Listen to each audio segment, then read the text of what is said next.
fui pela curiosidade, porque naquele momento o cinema me interessava. Entendeu? Você já tinha, entre os nossos amigos, por exemplo, um deles era o Alfredinho Sternheim, que já era crítico do Estado também, e já começava a filmar, né? O próprio Maurício Rittner, que era crítico do Jornal da Tarde também, a gente conversava com ele, então era uma coisa muito fascinante o cinema. Naquele momento era um mundo que estava mesmo se abrindo no mundo inteiro, e no Brasil estava também começando a ter uma expressão, né, um peso.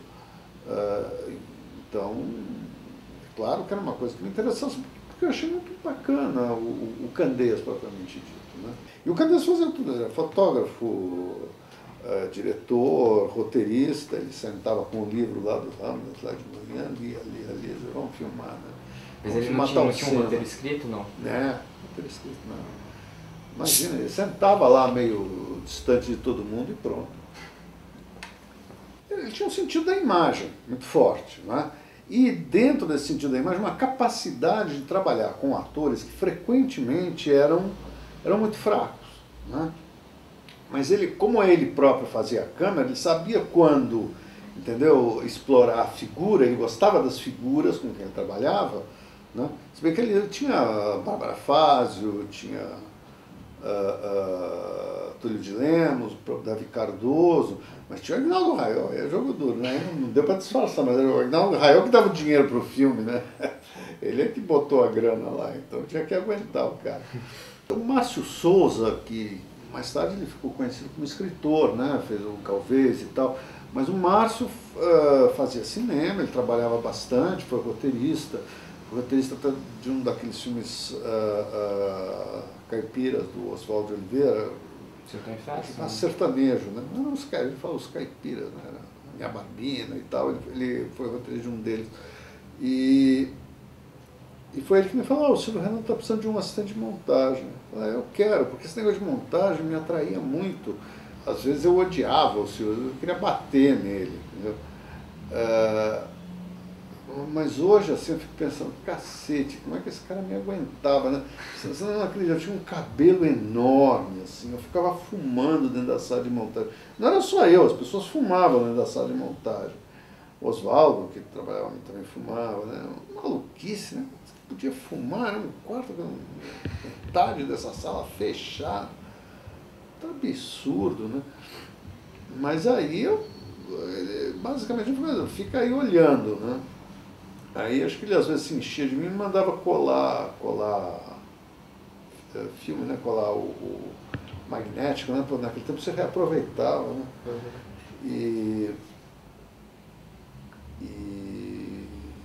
Não foi muito interessante tudo isso, né? As coisas ruins. Ele vai comprar bilhete de loteria. Eu odiava, né? Imagina, comprar bilhete de loteria. Mas depois de um certo momento a gente foi se dando bem, sabe? Não, muito bem com o Silvio depois. Não, é um filho da puta, né? O Fausto é um filho da puta, porque pelo seguinte, A Noite do Desejo era um filme que tinha muitas virtudes, porém um filme, o Fausto Mansur, sei lá por que razão, ele não trabalha como continuista, então fazia tudo continuista. Então você vai ver que o filme dele é sempre assim, você tem um plano geral, depois corta para um primeiro plano, aí vai uma zoom que abre para não ter problema de continuidade, né? E eram planos muito longos, né? E aquilo não tinha time nenhum, estava tudo perdido.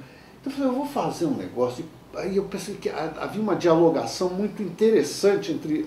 eram duas histórias paralelas, agora não lembro mais quem. Tinha os dois pobres e dois caras ricos, não sei como é que era.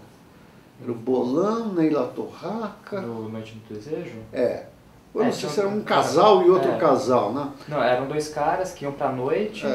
Mas aí dava umas situações paralelas. Tinha uma paralela que era do Everton de Castro, que veio do interior... Não, o Everton de Castro entrou depois. O Everton de Castro entrou depois, não existia, entendeu? Eram esses dois, essencialmente. E cada um ia para um lado, cada um ia com uma mulher, enfim, não me lembro mais do filme. E eu falei, sabe o que eu vou fazer? Eu vou cortar essas sequências no meio e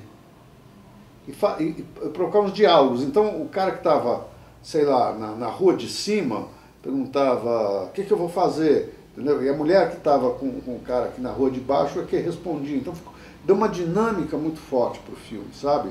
Eu achei que estava inovando a linguagem cinematográfica. Aí, o Fritz Lang faz isso muito lá num filme de 1942. Mas, se bem que ele faz em um rolo só, eu fiz no filme inteiro. Primeiro que eu comecei tinha que ir até o fim, né? E o Jairo era o meu assistente nesse momento. E o Jairo é ótimo nesse sentido, porque ele... Você fala, vou fazer uma porra louca, vai, entendeu? Ele te dava muito apoio, né? Assistente é muito interessante nesse sentido. E ele era ótimo, né?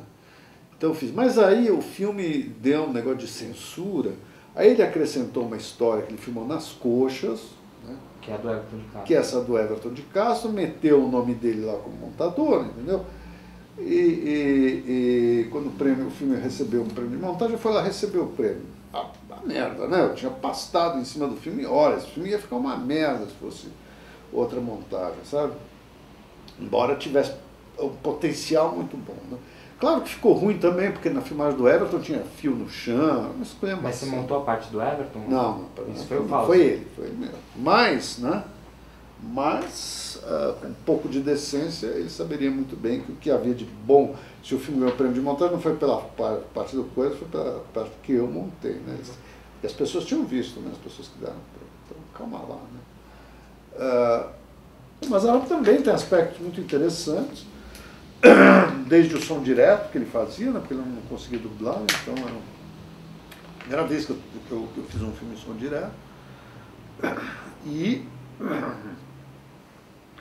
ao mesmo tempo, uma coisa que eu percebi que era uma espécie de ética que ele tinha em relação aos cantores, né, os conjuntos que iam lá. Eu me lembro que teve uma sequência que eu sei lá o que deu na cabeça dos caras. Eles fizeram uma sequência de cantoria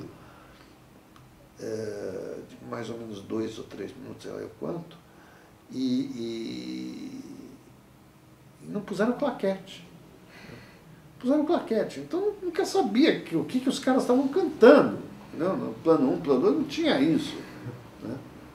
Então eu me matei, né, para montar aquilo, para encontrar o sincronismo, né, para encontrar um sincronismo de primeiros planos. Eu botava aquele plano geral, que era mais ou menos tanto faz, se está em sincrono, não, ninguém via, né?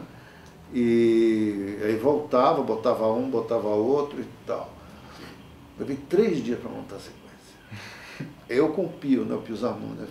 O Mazzaropi não acompanhava? Não, o Mazzaropi não acompanhava. Aí chega depois disso daí, ele vai ver, não, deixa eu ver essa coisa, aparece ele lá. Aí passa um negócio disso. Precisa mexer, porque tá aparecendo um caipira mais do que o outro, né? Puta, eu devo ter olhado pra cara dele com um jacá, porque eu peguei o que dava para sincronizar. Eu olhei assim, caipira do cara, que você pensa. Aí o Pio falou, não, mas eu te explico depois. Depois eu te explico, tem que ser assim ficou, né? E o Mazzaropi também tinha um negócio, o filme tinha que ter 90 minutos, né? Eu consegui deixar com 83, assim. Talvez eu tenha errado até, mas o filme fez sucesso, isso é importante, né? Jeca Macumbeiro. Quer dizer que o público, de alguma maneira, respondeu também, a história devia ser boa e tal.